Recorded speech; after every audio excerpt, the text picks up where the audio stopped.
Greetings, Dr. Tim and Dr. Casey here for another Psychology at Work short. Today we're going to be talking about psychological values. My favorite. Why don't you tell us about them? Well, psychological values, as we call them in our WSQ Discovery tool, Yes. really psychological needs. And these stem from really the work of Murray, Harvard psychologist in the 60s, when he and his team really tried to understand what drives people, what motivates people. And we know that psychologically we all have lots of needs. In WSQ Discovery, we've kind of narrowed it down to a lot of needs that drive our behavior at work. Sure. We talk about connection, we talk about acknowledgement, we talk about the need for certainty and the need for information. And while we all have these needs, individually we might have different levels of how much we need them, right? So for example, you have a high need for information. Mine isn't all of that high. That's why we fight about that all the time. I get defensive when people ask me for a lot of information. You might get defensive if you feel like you don't have enough, right? How have we survived? Transparency in our defensiveness. A lot of vulnerability. Owning it, all that stuff.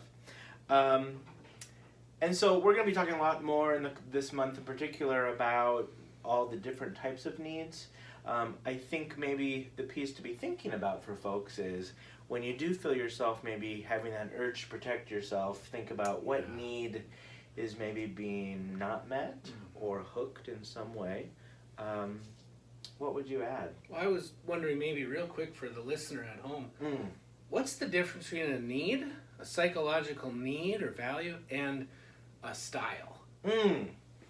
Well, certainly they're related in some way because everything is, and it's a piece of how we conceptualize global personality, right?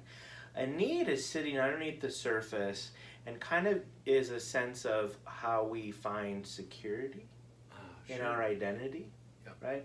A style might be how we express whether that needs being met or not. That how we express that might look different.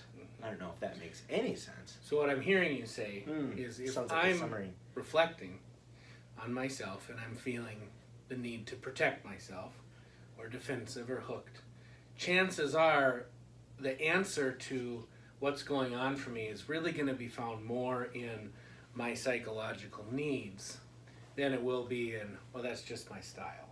Yes. So we'll be doing a series of Psychology at Work shorts about all of the individual needs, talking about them in a more in-depth way. So look for that. Excellent. And stick around at careprofiler.com.